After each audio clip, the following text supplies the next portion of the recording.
Dipole in a uniform electric field. Dipole खुद का electric field produce करता है, बट अगर डायपोल को दूसरे एक यूनिफॉर्म फील्ड में रखा जाए तो उस पर क्या इफेक्ट देखने को मिलता है, उसका क्या बिहेवियर होता है, इस टॉपिक में हम स्टडी करेंगे।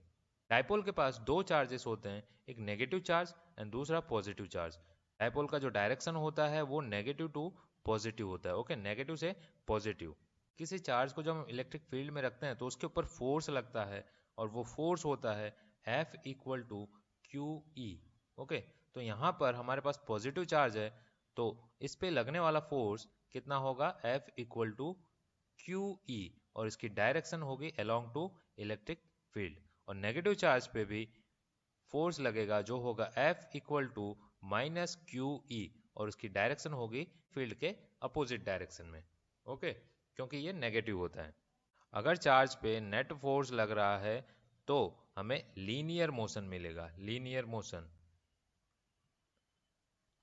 और अगर चार्ज पे टॉर्क मिल रहा है तो वहां पे रोटेशनल मोशन होगा।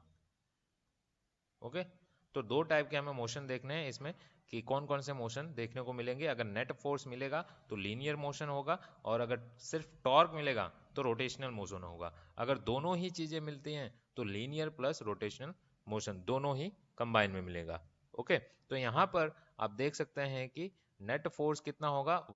तो नेट फोर्स हमें कितना मिल रहा है, नेट फोर्स यहाँ पर पॉजिटिव चार्ज पे क्यू ई फोर्स मिल रहा है, एंड नेगेटिव चार्ज पे माइनस क्यू ई फोर्स मिल रहा है, तो नेट फोर्स हो गया जीरो। ओके, तो फोर्स अगर जीरो हो गया नेट फोर्स, तो यहाँ पर डायपोल लीनियर मोशन नहीं करेगा।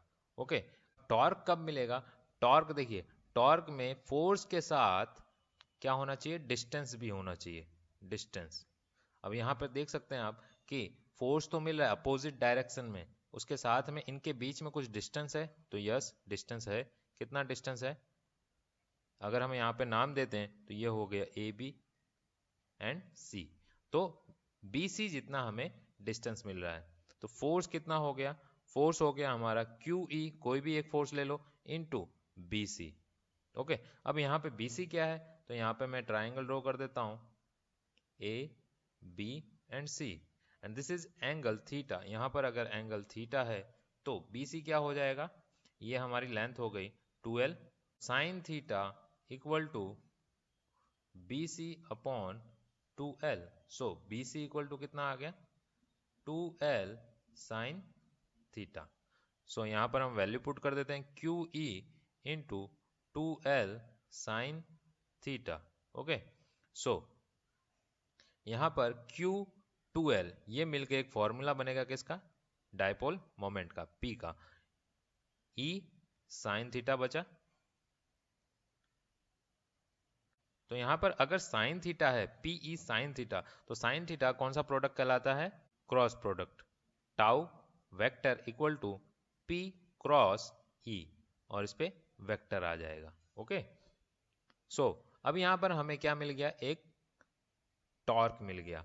तो ये डायपोल जो है, dipole have rotational motion. Okay, यहाँ पर हमें कोई भी नेट फोर्स नहीं मिला, इसलिए डायपोल पे लीनियर मोशन नहीं था, बट यहाँ पर हमें टॉर्क मिला, इसलिए डायपोल रोटेशनल मोशन करेगा। ये जो आप डायपोल देख रहे हो ये इस तरीके से रोटेट करेगा, बट लीनियर मोशन नहीं करेगा। लीनियर मोशन कब मिलेगा, जब उसके पास नेट फोर्स हो। तो ये कंडीशन कब आएगी, जब हम डायपोल को एक नॉन यूनिफॉर्म फील्ड में रखेंगे। सपोज ये एक नॉन यूनिफॉर्म फील्ड है, ठीक है। अब हम यहां पर हम एक डायपोल रखते हैं, तो पॉजिटिव चार्ज नेगेटिव चार्ज, अब पॉजिटिव चार्ज ये फील्ड है इलेक्ट्रिक फील्ड। ओके, अब इस पॉजिटिव चार्ज पे इस डायरेक्शन में फोर्स लगेगा, और नेगेटिव चार्ज में इस डायरेक्शन पे। अब यहाँ पर देख सकते हो कि जहाँ पे स्ट्रेंथ ऑफ इलेक्ट्रिक फील्ड ज़्यादा होती है वहाँ पर फोर्स ज़्यादा होता है, और जहाँ पे स्ट्रेंथ कम होती है तो वहाँ फोर्स कम होता है। ऑब्वियसली प्लस क्यू पे फोर्स कम होगा, फोर्स कम होगा, और माइनस क्यू पे फोर्स ज़्यादा होगा। ओके, अब कंसिडर कर लो 10 न्यूटन का, कि यहाँ पर 10 न्यूटन फोर्स लग रहा है, तो यहाँ पर 6 न्यूटन फोर्स लग रहा है। ओके, सो टोटल फोर्स जो नेट फोर्स हो गया, नेट फोर्स नेट फोर्स हो गया 10 माइनस 6 इक्वल टू 4 न्यूटन। यहाँ पर हमें नेट फोर्स 4 न्यूटन मिल रहा है। ओके, तो कौन सी डायरेक्शन पे मिल रहा है? नेगेटिव पॉइंट पे मिल रहा है, तो ये वाली डायरेक्शन हो गया। तो डायपोल जो है लेफ्ट साइड में लीनियर मोशन करने लगेगा।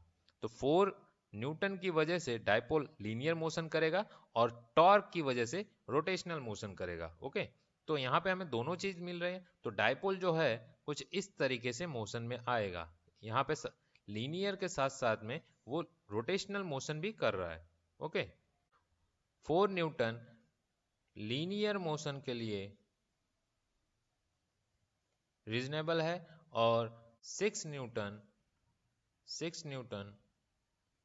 रोटेशनल मोशन के लिए कारण है। ओके, तो ये दोनों चीजें आपको ध्यान रखनी है। नेक्स्ट, अब इसके हम कुछ स्पेशल कंडीशन लेंगे। स्पेशल कंडीशन, तो पहला कंडीशन है हमारा P along E, यानी इलेक्ट्रिक फील्ड और डायपोल का डायरेक्शन सेम ही होगी। This is E field direction and this is dipole direction. तो यहां पर हम थीटा कितना कह सकते हैं कि एंगल दोनों के बीच का 0 है। टॉर्क हो जाएगा हमारा PE साइन थीटा फॉर्मूला है, तो थीटा अगर हम 0 पुट करते हैं तो टॉर्क 0 हो जाएगा। यहां पर कोई भी रोटेशन देखने को नहीं मिलेगा जब डायपोल को इलेक्ट्रिक फील्ड के अलोंग में रखेंगे। सेकंड कंडीशन देखते हैं। सेकंड कंडीशन में P को हम नॉर्मल रखेंगे टू इलेक्ट्रिक फील्ड, तो थीटा कितना हो गया 90 डिग्री हो गई। ये हो गया हमारा electric field and this is dipole. Okay, angle दोनों के बीच का 90 डिग्री।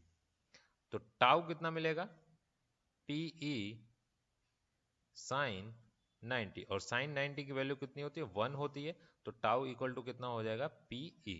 यहां पर हमें टाउ जो है वो maximum, that means torque maximum मिल रहा है। कौन से कंडीशन में? नॉर्मल वाली कंडीशन में, जब दोनों के बीच का एंगल 90 होगा। एंड थर्ड कंडीशन हमारी है P opposite to electric field, that means theta हो जाएगा हमारा 180 डिग्री।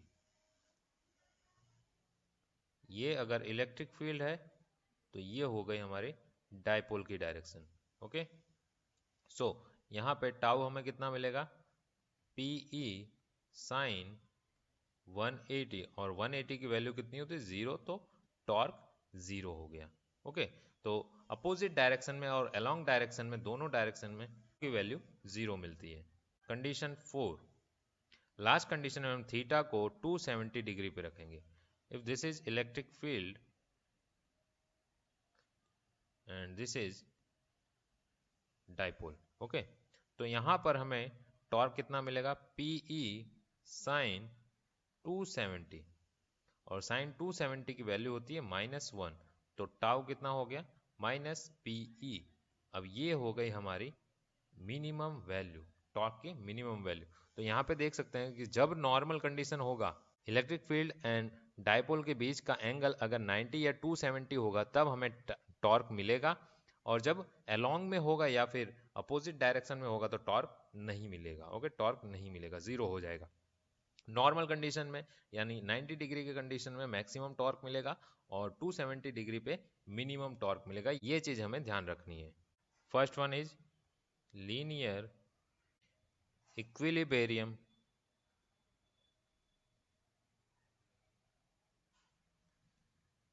इसका एक एग्जांपल से समझते हैं। सपोज एक फैन है, फैन क्या करता है, सिर्फ अपने प्लेस पे रोटेट करता है। ओके, कोई लीनियर मोशन नहीं करता, लीनियर मोशन यहाँ पे नहीं मिलता, लीनियर मोशन नहीं है, हम बोलेंगे linear equilibrium. Second one is rotational equilibrium. इसके लिए एक एग्जांपल लेते हैं। सपोज एक व्हील है जिसे हम सिर्फ लीनियर मोशन कराते हैं, लीनियर मोशन, उसको ऐसे हम खिसका के लेके जाते हैं, उसके रोटेट हम नहीं करा रहे हैं, रोटेट करा के नहीं ले जा रहे हैं, सिर्फ सीधे सीधे लेके जा रहे हैं घिसते हुए। ओके, तो यहाँ पे रोटेशनल मोशन नहीं है, ठीक है, तो इसे क्या बोलेंगे, रोटेशनल इक्विलिब्रियम। थर्ड है टोटल इक्विलिब्रियम, ओके, स्पेलिंग थोड़ा मिस्टेक है। इस कंडीशन में ना ही लीनियर मोशन होगा और ना ही रोटेशनल मोशन, ओके। इसके बाद आता है stable equilibrium. Stable equilibrium, stable equilibrium क्या होता है कि अगर हम ऑब्जेक्ट को डिस्टर्ब कर देते हैं और वो डिस्टर्ब होने के बाद अपने ओरिजिनल पोजीशन में आ जाता है तो उसको स्टेबल इक्विलिब्रियम बोलते हैं, ओके। सपोज हम यहाँ पे इलेक्ट्रिक फील्ड लेते हैं और डायपोल है इस डायरेक्शन में। अब इस डायपोल को मैं रोटेट करके इस एंगल पे लेके जाता हूँ, थीटा एंगल पे, ओके। तो यहाँ पर जो चार्ज है पॉजिटिव और यहाँ पर जो चार्ज है नेगेटिव, इस चार्ज पे फील्ड की वजह से इस डायरेक्शन में फोर्स लगेगा और नेगेटिव चार्ज पे इस डायरेक्शन में फोर्स लगेगा, ठीक है। तो वो अपने आप वापस क्या करेगा, ओरिजिनल पोजीशन पे आ जाएगा। तो इस टाइप के हम इक्विलिब्रियम को स्टेबल इक्विलिब्रियम कहते हैं। नेक्स्ट है अनस्टेबल। Unstable equilibrium, okay. तो अनस्टेबल इक्विलिब्रियम में क्या होगा कि ऑब्जेक्ट अगर डिस्टर्ब करने के बाद अपने ओरिजिनल पोजीशन पे नहीं आता है तो उसे अनस्टेबल इक्विलिब्रियम कहते हैं। तो ये हो गया इलेक्ट्रिक फील्ड। अब सपोज ये डायपोल है, अब इसे मैंने डिस्टर्ब किया तो मैं इसको इस तरीके से रखा, इलेक्ट्रिक फील्ड, और इतने एंगल पे रखा मैंने। तो यहाँ पर अगर पॉजिटिव चार्ज है और यहाँ पर नेगेटिव चार्ज है, थीटा एंगल पे मैंने डिस्टर्ब किया, ओके। तो इस पॉजिटिव चार्ज पे इस डायरेक्शन में फोर्स लगेगा और नेगेटिव चार्ज में अपोजिट डायरेक्शन में फोर्स लगेगा। तो क्या ये वापस आएंगे, नहीं, ये इस साइड जाएगा, इस डायरेक्शन में रोटेट करेगा, ओके। सो यहाँ पर हमें स्टेबल इक्विलिब्रियम नहीं मिलता है, तो ये हो गया अनस्टेबल इक्विलिब्रियम। आई होप आप लोगों को समझ में आया होगा। Thank you so much.